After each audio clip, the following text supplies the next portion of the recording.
Kaugnay pa rin sa pag-aresto kay dating Pangulong Rodrigo Duterte sa bisa ng warrant mula sa ICC, mapanayam din natin si Michael Chu Jr., Assistant Professor sa UP College of Law at Head ng UP Law Center International Criminal Law Program. Magandang umaga po.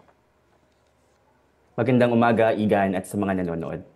Kinukwestiyon ng kampo ni dating Pangulong Duterte yung pag-aresto sa kanya base sa warrant ng ICC, unconstitutional daw at meron pong nilabag sa ating saligang batas. Meron ho bang nalabag? Sa pagkakaalam natin, yung procedure kahapon ay nasunod naman.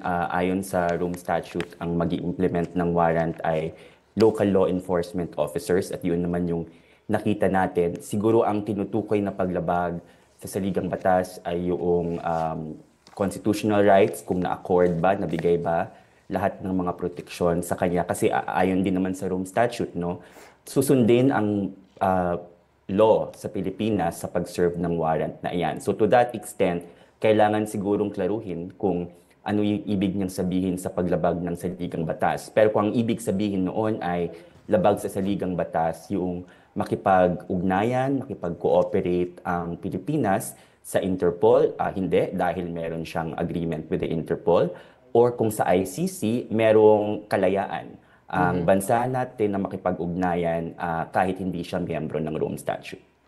Ang madalas na itanong yung jurisdiction ng ICC. Kaya dating Pangulong Duterte, nasakop ba yung ating soberenya? Okay, so nabanggit yan kanina na na-resolve ang tanong ng jurisdiction ng pre-trial chamber ng ICC na nagsabi na merong jurisdiction on the crimes committed and also as to time at hindi naman din yan in-overturn ng appeals chamber. So isang question yung jurisdiction na nasagot ng ICC.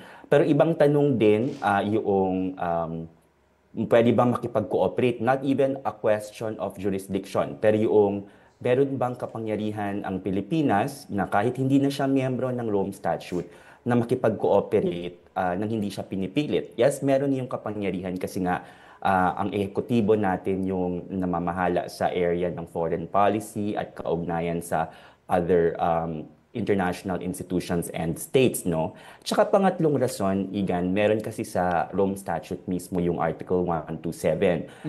Merong contention dito, pero sabi sa Article 127, the withdrawal cannot prejudice matters that are already in the consideration of the court prior to the effectivity of withdrawal. Okay, may mga nakabimbing pong petisyon sa Korte Suprema at meron pang ihahain ngayong araw na ito. Yung sakaling paboran ng Supreme Court itong mga petisyon na ito, ano ang posible pong mangyari, Professor? Depende sa hinihiling sa petisyon na iyan, no? So obviously yung pagpigil sa pag-alis o pag-transfer sa kanya ay naging moot dahil wala na siya sa bansa, no? So kung ang petisyon ay constitutionality ng pag-uugnayan, ibang usapan yun kasi pwede pang i-order of course ng Supreme Court na i-undo ng Pilipinas yung effects ng kanyang ugnayan sa ICC. Opo. At base po sa international law, ano po ang posibleng maging parusa kay dating Pangulong Duterte kung mapatunayan ang guilty siya sa kasong crimes against humanity? So it's a range tulad ng criminal trial sa Pilipinas, range yan, no? So maximum of 30 years. So yung tinatawag na life imprisonment, hindi talaga yun full life, no? 30 years. Opo. Meron ding fines at meron ding forfeiture of assets. Saan siya ikukulong? Merong detention center ang ICC sa Hague mismo. Pero sa edad niya, pwede bang i-contest yun? Mag-18 na po siya, years old this year. Yes, hindi hadlang yung old age sa trial. Pero ito, sabi ko nga kanina, kung talagang seryoso tayo dyan, panahon na bang bumalik ang Pilipinas bilang miyembro ng ICC?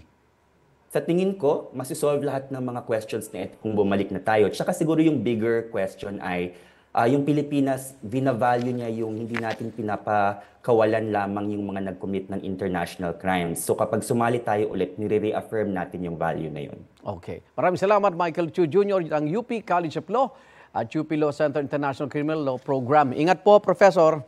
Maraming salamat. Igan, mauna ka sa mga balita, mag-subscribe na sa GMA Integrated News sa YouTube para sa iba't ibang ulat sa ating bansa.